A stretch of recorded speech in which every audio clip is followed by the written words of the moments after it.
সকালে বেশ দেরি করেই ঘুম ভাঙে পরীর। আর মোড়া ভেঙে উঠতেই পাশে তাকালো, শাড়ি নেই, জল চৌকি ফাঁকা। কখন ঘুম থেকে উঠল সে? পালং থেকে নেমে বাইরে আসতে যেও থেমে গেল পরী।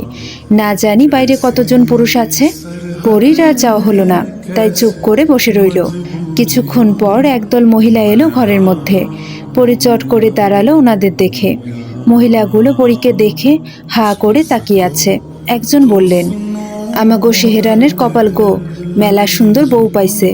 সেহেরান রে ধৈর্য আনতো, দেহি পাশে খাড়াইলে কেমন দেখায়। হ্যাঁ তো কামে ব্যস্ত গো, বউ লুকাইতে বেড়া দিতাছে। কলপার বেড়া দিছে, আর অখন নিজের ঘরের পাশে বেড়া দিতাছে। সুন্দরী বউ বইলা কথা। দুজন মহিলা হাসতে হাসতে বের হয়ে গেল। একটু পর তারা শায়েরকে টেনে হেঁচড়ে ঘরে নিয়ে এলো। ধাক্কা দিয়ে পরীর দিকে পাঠিয়ে দিল। শায়ের কোনো রকমে পরীর গায়ে পড়া থেকে বেঁচে গেল। নিজেকে সামলিয়ে সে পরীর পাশে দাঁড়িয়ে বলল, তোমরা এখন যাও তো, অনেক হয়েছে, এবার যাও। হাসির তোড় যেন বাড়ল সবার। একজন বললেন, বুঝছি তো, বউ লইয়া অহন একলা থাকতে চাও, তা ভালো কইরা কইলেই পারো। একজন ধাক্কা দিল পরীকে।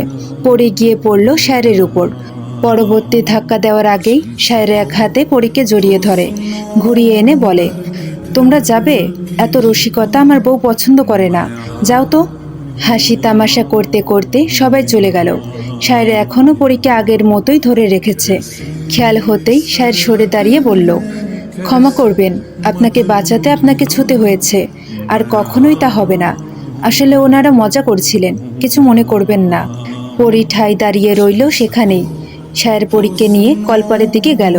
পরী দিনের আলোতে চারদিক চোখ বুলাতে লাগলো। শায়ের তার ছোট ঘরের চারপাশে টিনের বেড়া দিয়ে ফেলেছে ইতিমধ্যেই। এত কাজ সে করলো কখন? নিশ্চয় অনেক ভোরে উঠেছে ঘুম থেকে। তখনই ওর মনে পড়ল, কাল তো শেষ প্রহরে ঘুমিয়েছে সে, তাহলে শায়ের নিশ্চয় জেগেছিল। এসব ভাবতে ভাবতে কলপারে গিয়ে মুখ হাত ধুয়ে নিল।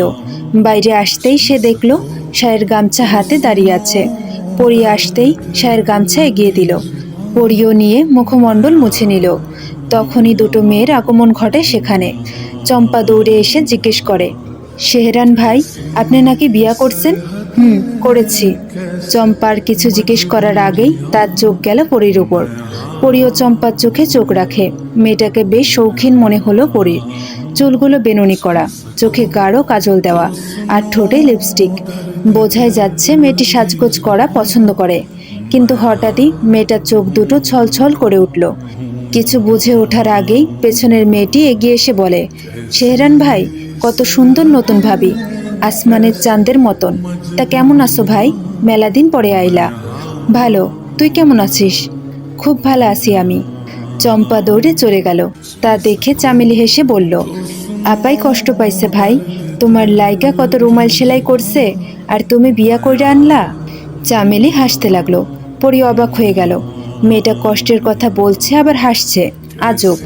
শায়ের চামেলিকে ঘরে যেতে বলে নিজেও পরীকে নিয়ে ঘরে এলো। পরীর সামনে কী সব বলছিল। পরী এখন কি ভাববে? বড্ড সহজ সরল চামেলি, সব কথাতেই হাসবে। সুখ দুঃখ সব কিছুতেই ওর হাসি থামে না। সকাল গড়িয়ে দুপুর, দুপুর গড়িয়ে রাত হয়ে গেল। পরী এতক্ষণ ঘরের বাইরে ছোট উঠানে বসেছিল। এমনি এমনি নয়, খুশিনা ফুপু একগাদা মহিলাদের সঙ্গে পরীকে সাক্ষাৎ করাচ্ছে। বিরক্ত হলেও চুপ থাকতে হচ্ছে পরীর। ইচ্ছা করছে ছুটে ঘরে চলে যেতে, কিন্তু পারছে না। সন্ধ্যা হয়ে আসছে বিধায় খুশিনা পরীকে ঘরে যেতে বলল। ঘরে আসতেই পরী দেখল শায়ের ঘুমাচ্ছে। কাল রাতে একটুও ঘুমাতে পারেনি সে, তাই সে দুপুরে খেয়ে ঘুমিয়েছে। এখনো ওঠার নামগন্ধ নেই। পরী কি করবে ভেবে পাচ্ছে না। একটাই ঘর, তাই অন্য কোথাও যেতেও পারছে না। তাই জল চৌকির উপর বসে রইল। রাতের খাবার খুশিনা ফুপু ওদের ঘরে এনে খাওয়ালো। তারপর তিনি চলে গেলেন। খাওয়ার পর পরীর শীত যেন তরতর করে বাড়ল। টিনের ঘরের ফাঁক দিয়ে নিশি এসে ঢুকছে। পরী তাড়াতাড়ি কম্বল গায়ে জড়াতেই চোখ পড়ল শায়ের দিকে। সে কালকের মতো বসে আছে। পরী ভাবল, আজকেও এভাবে বসে থাকবে নাকি? এই শীতে এভাবে বসে থাকাটা ঠিক বলে মনে হলো না পরীর। তাই সে বলল, আজকেও কি এভাবে বসে থাকবেন নাকি? শায়ের বোধহয় অন্য কিছু ভাবছিল, তাই সে অপ্রস্তুত হয়ে বলে, বলছি ঘুমাবেন না? সারা রাত ওভাবে বসে থাকার চিন্তা করছেন নাকি? শায়ের বেখেয়ালিভাবেই বলে, ঘুমাবো? কোথায়? আপনার মাথায় কি সমস্যা আছে নাকি? আপনি না সাহসী পুরুষ, তাহলে বউয়ের পাশে ঘুমাতে ভয় পাচ্ছেন কেন? আমি ভয় পাবো কেন? ঘুমাতে কি কেউ ভয় পায়? দেখতেই তো পাচ্ছি ভয়ে কাঁপছেন। ভয়ে না, শীতে কাঁপছি। বলতে বলতে সায়ের অপর পাশ দিয়ে পালঙ্কে উঠে বসে। পরি মুখ ঘুরিয়ে শুয়ে পড়ল। রাত গভীর, ঘুমিয়ে মগ্ন পড়ি। শীতের মধ্যে কম্বলের উষ্ণতা বেশ লাগে পরীর, কিন্তু হঠাৎই ওর ঘুম যেন হালকা হয়ে এলো। পরি অনুভব করছে কেউ ওর গায়ে হাত বিচরণ করছে, কিন্তু ও ঘুরতে পারছে না। শরীর এত ভারী হয়ে গেছে যে সে নড়তেই পারছে না। হাতটা যেন পরীর শাড়ির আঁচল টেনে ধরেছে। আঁচলটা জোরে টান দিতেই পরি যেন শক্তি ফিরে পেল। উঠে বসলো শয্যা ছেড়ে। এই শীতের মধ্যে দিয়েও পরি ঘামতে লাগলো। শাড়ির আঁচল টেনে ঘাম মুছল পরি। গলা শুকনো কাঠ হয়ে গেছে। পাশে ফিরে তাকালো পরি। হারিকেন এখনো জলে বিধায় সায়ের ঘুমান্ত চেহারা স্পষ্ট দেখতে পাচ্ছে সে। তার মানে এতক্ষণ সে স্বপ্ন দেখছিল। কি ভয়ানক স্বপ্ন! পরি দ্রুত কম্বল ফেলে নেমে পড়ল। জগ থেকে পানি ঢেলে ঢক ঢক করে খেয়ে নিল। এরপর কি আর ঘুমাতে পারবে সে?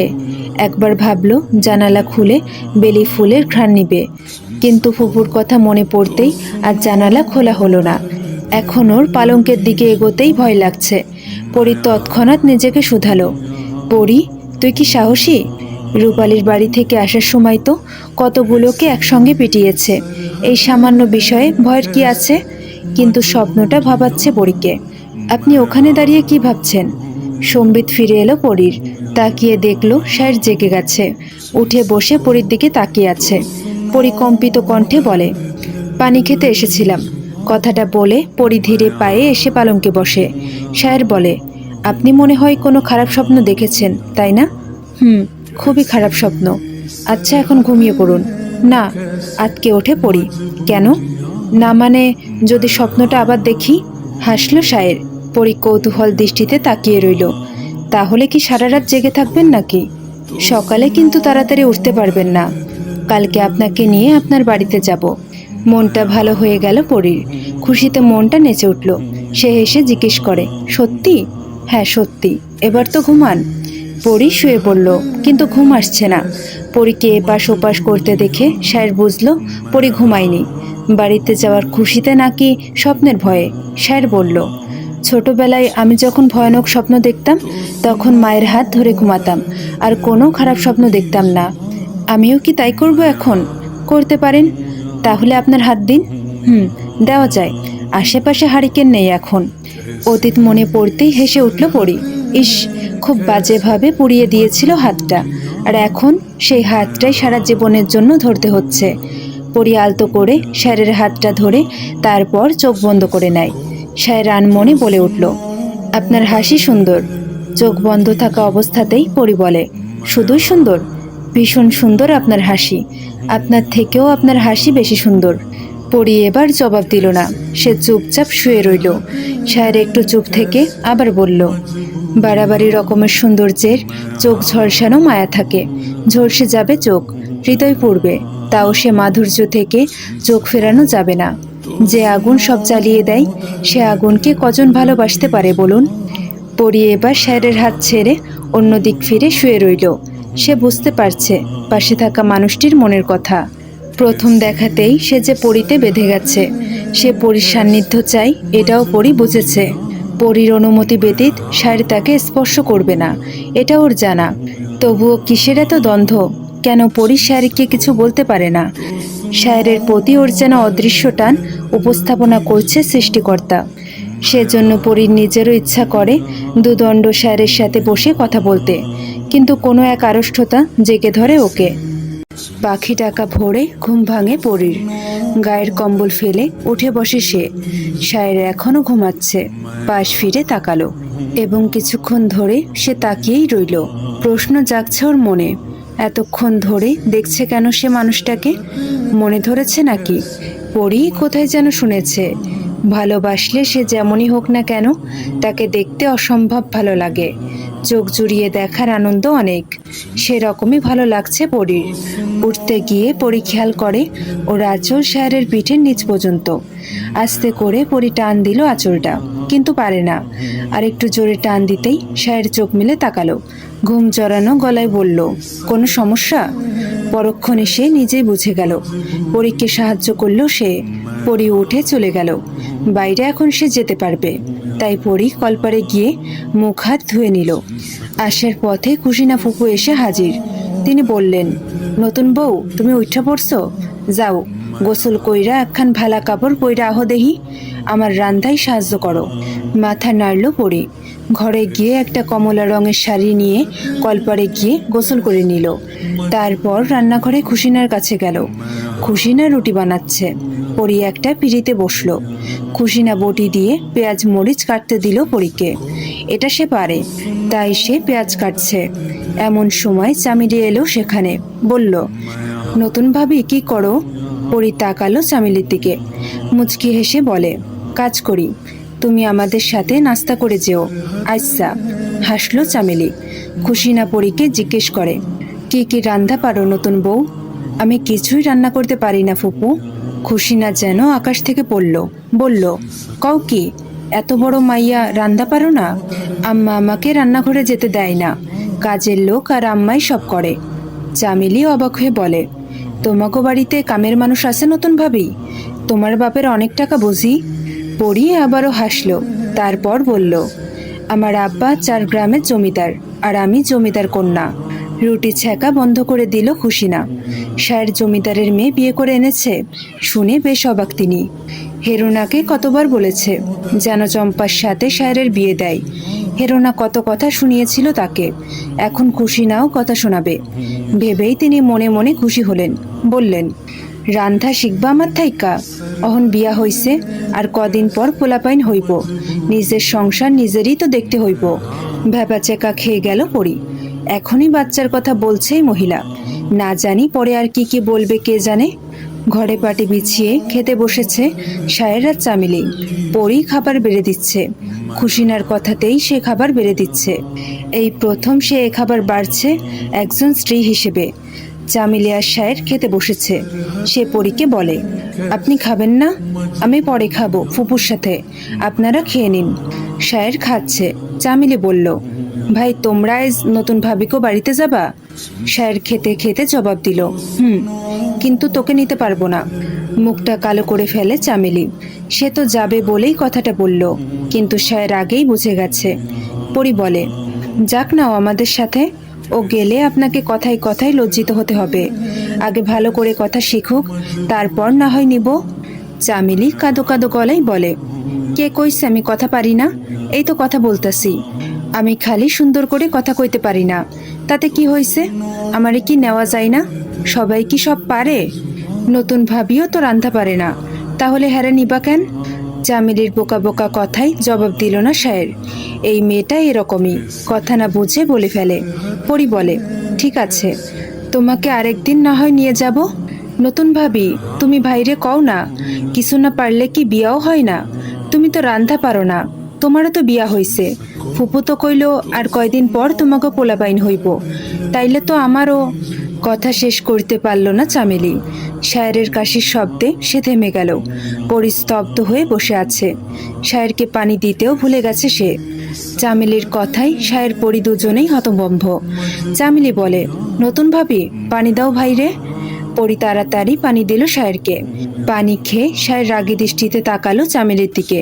বলল, এত কথা তোকে কে বলতে বলেছে? একটু চুপ থাকতে পারিস না তুই? খাওয়া শেষ না করে শায়ের চলে গেল। পরীর দিকে তাকানোর সাহস আর হলো না ওর। বোরখা পরে তৈরি পরি, বাড়ি যাওয়ার আনন্দ ওর, তাই তাড়াতাড়ি তৈরি হয়েছে। চামেলিকে ফেলে যাওয়া সম্ভব হলো না। সে কেঁদে অস্থির। হেরোনা মানা করলো না মেয়েকে, কেননা চামেলির কাছ থেকে শুনবে শায়েরের শ্বশুরবাড়ি কেমন। গাড়ি ভাড়া করেছে শায়ের, তাতে করে 3 জন রওনা হলো। নূরনগর পৌঁছাতে দুপুর হয়ে গেল। নিজ বাড়িতে এসে ছুট লাগালো পরী। সবার আগে গেল মালার কাছে।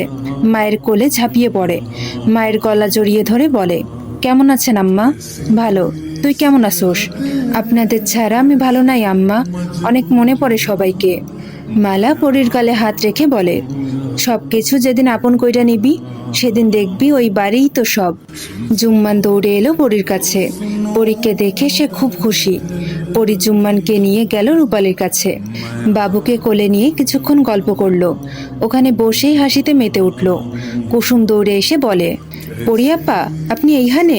বড় আম্মা ডাকতাছে। মায়ের কাছে যেতেই এক গাদা বকুনি খেতে হলো পরীকে। স্যারকে কেন এখনো বৈঠকে একা ফেলে এসেছে সেজন্য। কোনো জ্ঞান বুদ্ধি কি ওর নেই নাকি? যথেষ্ট বড় হয়েছে সে, তবুও এমন ভুল করে কিভাবে? পরী মাথা নিচু করে সব শুনল। মালা নিজের কথা শেষ করে পরীকে নিজের ঘরে পাঠালেন। মন খারাপ করে ঘরে গেল পরী। স্যারকে খেয়াল করলো না। পরীকে এভাবে আসতে দেখে স্যার বুঝলো না যে কি হয়েছে। সে জিজ্ঞেস করে, বাড়িতে আসলেন মন ভালো করার জন্য, আর এসে মন খারাপ করে বসে রইলেন কেন? আমার মন ভালো করানোর কেউ নেই, তাহলে মন ভালো হবে কিভাবে? আপনি বুঝলেন কিভাবে যে কেউ নেই? আমি বুঝি সব। আমি কি ছোট নাকি? ও, আপনি তো যথেষ্ট বড়, বিয়েও হয়ে গেছে, কিন্তু জুম্মান তখনই এসে বলে ওদের খেতে ডাকছে মালা। তাই আর কথা হলো না ওদের। নিচে নেমে গেল। খাওয়া শেষে মালা সাহেবকে ডাকলেন। তিনি বললেন, আমি জানি না বাবা তুমি কেমন, যতটুকু দেখছি জানছি, খারাপ জানি নাই। পড়ি আমার সব চাইতে আদরের মাইয়া। ওরে এতদিন অনেক কষ্টে আগলাইয়া রাখছি, অহনো তোমার কাছে থাকবো। তুমি আমার মাইয়া ডারে আগলাইয়া রাখো। পড়ি অহনো জানে না বাইরের দুনিয়া কেমন, কোনোদিন বাইরে যাই নাই তো। ওরে তুমি সব বুঝাবা, আমার মাইয়া ডারে ভালো রাখো। বলতে বলতে মালা চোখ মুছলেন। শায়ের মালাকে আশ্বস্ত করে বলল, আপনি চিন্তা করবেন না, আপনার মেয়ে আমার দায়িত্ব। এখানে থাকাকালীন আমি যেমন আমার সব দায়িত্ব নিখুঁতভাবে পালন করেছি, তেমনি আপনার মেয়ের সব দায়িত্ব পালন করব। আপনি চিন্তা করবেন না। শায়ের কথা শুনে স্বস্তির নিঃশ্বাস ফেলল মালা। পরি বড়ই দুরন্ত, কখন কি করে বসে বোঝা অসম্ভব। রাগটাও একটু বেশি। শায়ের পরীকে সামলাতে পারবে কিনা এই চিন্তা মালার বেশি। কিন্তু শায়েরের সাথে কথা বলে সে বুঝতে পারল শায়ের ঠিকই পরীকে মানিয়ে নিতে পারবে। মালা চলে গেল। শায়ের সামনে পা বাড়াতেই দেখল পরি দাঁড়িয়ে আছে। মুখটা এখনো গম্ভীর করে আছে। শায়ের কিছু জিজ্ঞেস করার আগেই পরি বলে উঠল, আমি সত্যিই কি শুধু আপনার দায়িত্ব? আপনি আপনার কাজকে আর আমাকে এক নজরে দেখেন না? আসলে আপনাকে আর কষ্ট করে কিছু বলতে হবে না। চলে গেল পরি। খুব রাগ হচ্ছে শায়েরের উপর। পরীকে দায়িত্ব মনে করে সে। বিয়েটা কি ছেলে খেলা নাকি? পরীর কাছে তাই মনে হচ্ছে। প্রথমে নওশাদ, তারপর শেখর, শেষমেশ শায়েরের সাথে বিয়ে হলো। এটাকে তো খেলাই মনে হচ্ছে।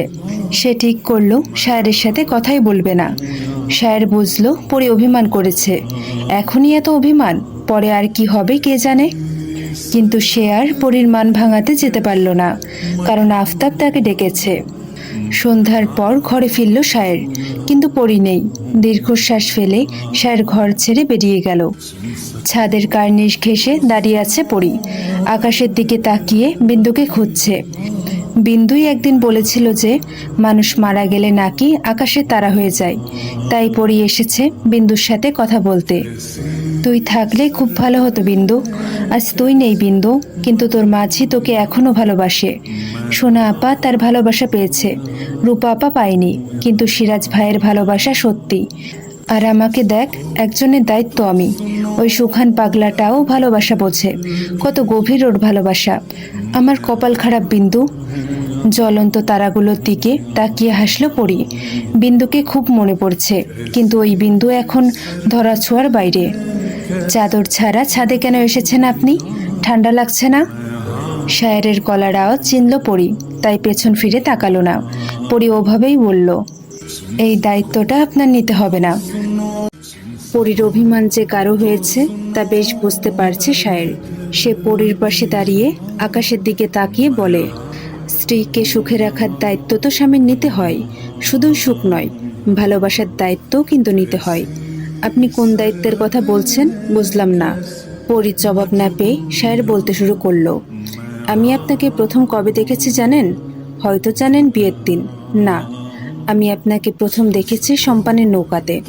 বাইরে দাঁড়িয়ে ভিজছি, আর আপনি ভেতরে যাওয়ার অনুমতি দিলেন। আমিও ভেতরে গেলাম। আপনি তখন ঘুমটা টেনে বসেছিলেন, মেকআপ পরেননি। আপনার খেয়াল ছিল না যে আপনার মুখ বরাবর আয়নাগাথা ছিল নৌকার ছায়ের সাথে। সেখানে স্পষ্ট আপনার মুখটা আমি দেখেছিলাম। আপনি এমন একজন নারী যাকে ফেরানোর সাধ্য কারো নেই। আপনাকে দেখে যদি কোনো পুরুষ প্রেমে না পড়ে তাহলে সে সবচেয়ে বড় পাপী। আমি সে পাপ কি করে করি? কিন্তু আমার কাছে আপনি সম্পূর্ণ নিষিদ্ধ, আর নিষিদ্ধ জিনিসের প্রতি আমরা বেশি আকৃষ্ট হই। তবুও আপনার থেকে দূরে থাকতে চেয়েছি সবসময়। আপনার আর আমার মাঝে আকাশ পাতাল তফাত। কোথায় রাজকন্যা আর কোথায় রাজার বাগানে সামান্য মালি। এই দ্বন্দ্ব আপনার থেকে আমাকে দূরে সরিয়ে রেখেছে। কিন্তু নিয়তি দেখুন, আমি কখনো এটা ভাবিনি যে আমার ভাগ্যে আপনিই আছেন। আকাশের থেকে দৃষ্টি সরিয়ে শায়ের দিকে তাকালো পরী, কিন্তু শায়ের তখনও আকাশের দিকেই তাকিয়ে আছে। পরীর জবাব না পেয়ে শায়ের আবারও বলল, আমি আপনার বড় বোনকে দেখিনি, আর তার ভালোবাসার মানুষকেও দেখিনি। সুখান পাগল আর তার বইয়ের ভালোবাসাও দেখিনি। আর রইল সিরাজ ভাইয়ের কথা, সে চলে যাওয়ার পরই কিন্তু আপনাদের বাড়িতে আমি প্রথম আসি। মূলত সিরাজ ভাইয়ের জায়গাটা আমাকে দেওয়া হয়েছে।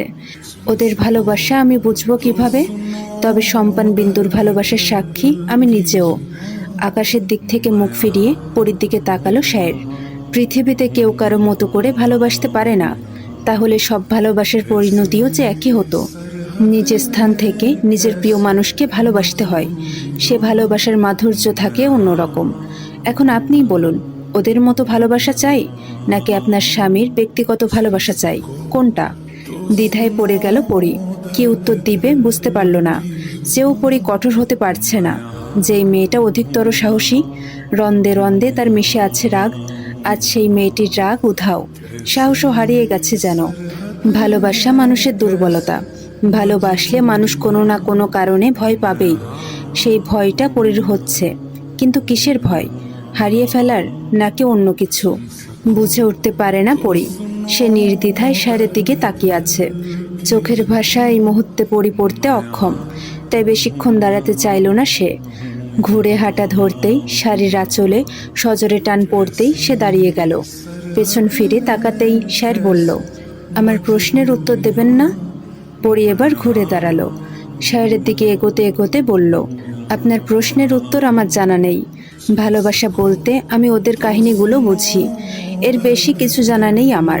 পড়াশোনা শেখানোর শিক্ষক থাকলেও ভালোবাসা শেখানোর শিক্ষক কিন্তু নেই। ভালোবাসা শিক্ষক থাকে না, দুজনের মধ্যে তৈরি করতে হয়, তাহলেই ভালোবাসার মানে বুঝবেন। পরী শায়েরের আরেকটু কাছে আসলো। অন্ধকারের আবছা আলোতেই চোখ রাখলো শায়েরের চোখে, বলল, তাই? তাহলে দুজনের মধ্যে ভালোবাসা তৈরি কিভাবে করা যায় বলুন তো? শায়ের এবার থামলো। এবার একটু বেশি বলছে সে, ঠান্ডাও লাগছে। সে নিজেও চাদর আনেনি, তাই সে বলল, আজকে প্রয়োজনের তুলনায় বেশি শিখে ফেলেছেন, বাকিটা অন্য একদিন শেখাবো। শায়ের চলে আসতে গিয়ে থেমে গেল। পেছন ফিরে বলল, হাত ধরার অনুমতি দিবেন নাকি আঁচল ধরেই টেনে নিয়ে যাব? মৃদু হাসে পড়ি। কোলে তুলে নিয়ে গেলে মন্দ হয় না। কাল বিলম্ব না করে চোখের পলকেই সে পরীকে কোলে তুলে নিল। পরী ভেবেছিল শায়ের তাকে কোলে নিবে না, কিন্তু সে পরীকে বিস্মিত করে দিয়েছে। পরী আজ শাড়ি পাল্টে নিজের ঘাগরা পরেছে। শাড়ি পরার তেমন অভ্যাস নেই তার, তাই আপাতত বাড়িতে এটাই পড়ুক। শীত নিয়ন্ত্রণ করা খুবই মুশকিল হয়ে আসছে, বিধায় পরী শুয়ে পড়ল। কিছুক্ষণ পর দরজা খোলার শব্দে চোখটা বন্ধ করে ফেলে, যাতে শায়ের বুঝতে পারে পরী ঘুমিয়ে গেছে। কিন্তু চতুর পরী জানে না যে তার স্বামী তার থেকেও কম নয়। সে বুঝেও না বোঝার ভান করে শায়ের শুয়ে পড়ল। বেলি ফুলের সুবাসে চোখ মেলে তাকালো পরী। একটু আগে তো ফুলের ঘ্রাণ পায়নি সে, এখন কোথা থেকে আসলো? ওপাশ ফিরিতেই দেখলো শায়ের ফুলগুলো নেড়েচেড়ে দেখছে।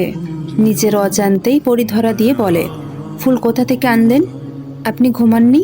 একটু আগেই তো দেখলাম ঘুমাচ্ছেন। ওই চোখ বন্ধ করে ঘুমানোর চেষ্টা করছিলাম, দেখি ফুলগুলো। পরী হাত বাড়াতেই শায়ের হাত ছড়িয়ে নিয়ে বলে, দেওয়া যাবে না। পরী এক প্রকার ছিনিয়ে নিয়ে বলে, মালি সাহেব, আমার রাজ্যে থাকতে হলে আমার কথা মতো চলতে হবে যে। আপনার একটাই কাজ, আমার বাগানে ফুল ফুটানো। কাজ ঠিক মতো করতে পারলেই পুরস্কার পাবেন, তাই নাকি? তা পুরস্কারটা কি? সময় হলেই জানতে পারবেন মালি সাহেব।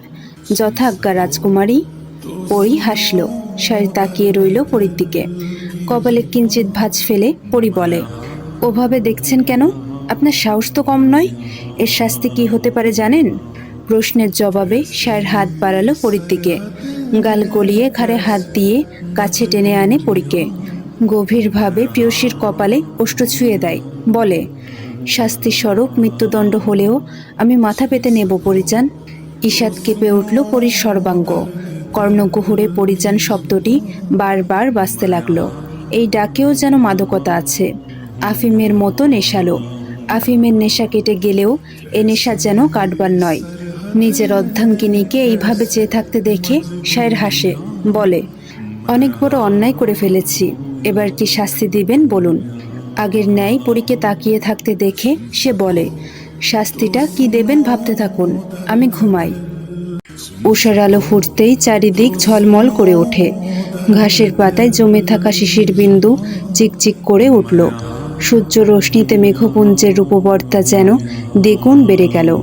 শিশির ভেজা পথ পেরিয়ে মানুষ যাচ্ছে নিজ গন্তব্যে। শীত আস্তে আস্তে কমতে শুরু করেছে। দিনের বেলাতে তেমন শীত না লাগলেও রাতে শীত বাড়ে। চাষিরা তলে তলে শীতের ফসল ঘরে তুলছে। তাদের খুশি যেন আর ধরে না। বন্যার পর যে দুর্ভিক্ষ দেখা দিয়েছিল তা এখনও কিছুটা রয়ে গেছে। এবারের ফসলে বোধহয় তা মিটবে। সূর্যের আলোতে ঝলমল করছে জমিদার বাড়ির আঙ্গিনা। তখনই সেখানে আগমন ঘটে শেখরের। শায়েরই প্রথম দেখে। সে কিছুটা ঘাবড়ে গেল শেখরকে দেখে, কেননা তার হাতে মাথায় ব্যান্ডেজ করা, সারা মুখেও অসংখ্য দাগ স্পষ্ট। শেখর শায়েরের সাথে কোনো কথা না বলে বৈঠকে গিয়ে হাজির হয়। আফতাব আর আখির বের হওয়ার প্রস্তুতি নিচ্ছিল। শেখরকে আসতে দেখে আফতাব প্রচণ্ড রেগে গেলেন, বললেন, তুমি এখানে কি চাই? তোমার সাহস তো কম না? এত কিছু করে আবার এখানে এসেছো? মুহূর্তেই বাড়ির সকলে জেনে গেল শেখরের আসার কথা। মালা জেসমিন ছুটে গেলেন বৈঠকে। পরি, কুসুম আর জুম্মান দরজার আড়ালে কান পেতে রইল। শেখর সবার কাছে কিছু বলার অনুমতি চাইছে। আফতাব শুনতে চাইলেন, তিনিও দেখতে চান ছেলেটি কি বলে। শেখর বড় একটা নিঃশ্বাস ফেলে বলতে লাগলো, বিয়ের দিন রওনা হওয়ার আগেই খবর পেলাম আমার ছোট বোনকে কেউ অপহরণ করেছে। কি করব বুঝতে পারছিলাম না। পুলিশকেও জানাতে পারিনি, যদি আমার বোনের কোনো ক্ষতি করে দেয়। আমার পরিবারের সবাইকেই অপহরণকারী একটা জায়গায় যেতে বলে, কিন্তু দুর্ভাগ্যবশত গাড়ি দুর্ঘটনায় ওই দিনই সবাই আহত হই। হঠাৎই কি হয়ে গেল বুঝিনি। পরে পুলিশই আমার বোনকে উদ্ধার করে। এর পেছনে ছিল আমার বন্ধু নাইম। ওই এই জঘন্য কাজটা করেছে। আফতাব জিজ্ঞেস করল, সে কেন এরকম করবে? তুমি মিথ্যা বলছো। আমি সত্যি বলছি। নাইমকে পুলিশে দেওয়া হয়েছে। নাইম নিজের মুখে সব স্বীকার করেছে। বিশ্বাস না হলে আপনি খোঁজ নিতে পারেন। নাইমের এরকম করার কারণ সে পরীকে পছন্দ করত। আচ্ছা দেখব, যদি তোমার কথা মিথ্যা হয় তাহলে কঠিন শাস্তি পাবে তুমি। শেখর মাথা নেড়ে বলে, ঠিক আছে, তাহলে কি এবার বিয়েটা হচ্ছে? শায়ের নড়ে চড়ে দাঁড়ালো। তার সামনে তার স্ত্রীকে বিয়ে করার কথা বলছে, তা মানতে পারছে না সে। আফতাব বলল, সে কথা ভুলে যাও, কারণ আমার মেয়ের বিয়ে হয়ে গেছে। শেখর অবাক হয়ে বলল, কি বলছেন এসব? পরীর বিয়ে হয়ে গেছে মানে? কার সাথে? আপনি আমাকে কথা দিয়েছেন পরীকে আমার হাতে তুলে দেবেন। শোনো, তোমার জন্য আমি আমার সম্মান হারাতে বসেছিলাম। অনেক কষ্ট করে সব ঠিক করেছি। এখন বিয়ে হয়ে গেছে, তুমি যেতে পারো। এবার শেখর রেগে আগুন। সে আফতাবের সাথেই দু এক কথায় ঝগড়া বাঁধিয়ে ফেলল। শায়ের আর এখানে থাকলো না, অন্তরে চলে গেল। শেখরের কথাগুলো বিষের মতো লাগছে। শায়েরকে ঘরে যেতে দেখে পরিও পিছু পিছু ঘরে গেল। শায়েরকে চিন্তিত দেখে বলল, আপনি শুধু শুধু চিন্তিত হচ্ছেন কেন? আমি কোনো কারণে চিন্তিত নই। তাহলে এভাবে চলে এলেন যে? ওই ছেলেটা বারবার তোমাকে বিয়ে করবে বলছে। তাছাড়া ওর সাথে আপনার বিয়ে হওয়ার কথা ছিল। আমার ওকে ভালো লাগছে না। মৃদু হাসল পরি। শায়ের জ্বলছে, এতে খুশিই লাগছে পরির। ওকে হাসতে দেখে শায়ের রুষ্ট চিত্রে বলে, আপনি হাসছেন? পরি শায়েরের কাছে এসে দাঁড়িয়ে বলে, তো কি হয়েছে? আমার তো আর বিয়ে হচ্ছে না তার সাথে। আমি ওর মুখে আপনার নাম সহ্য করতে পারছি না।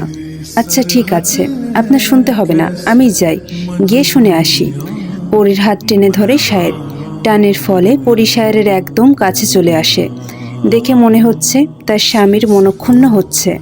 ওই ছেলেটা যতক্ষণ পর্যন্ত না যাবে ততক্ষণ পর্যন্ত আপনি এখানেই থাকবেন। মালি সাহেব, আপনার বউকে কেউ নিয়ে যেতে পারবে না। আপনার কাছ থেকে তো নয়ই। পরীকে পালঙ্কে বসিয়ে শায়ের নিজেও ওর পাশে বসলো। পরী জিজ্ঞেস করলো, আচ্ছা, ওই ছেলেটা এমন করলো কেন? বন্ধু হয়ে বন্ধুর এত বড় ক্ষতি করতে পারলো? যদি মরে যেত ছেলেটা? আপনাকে পছন্দ করে ছেলেটা আসামিদের খাতায় নাম লিখেছে, যেখানে তার ডাক্তার হওয়ার কথা ছিল। সত্যিকারের ভালোবাসা কখনোই মানুষকে খারাপ পথে নিয়ে যায় না, বরং একটা খারাপ মানুষকে ভালো পথে নিয়ে আসে।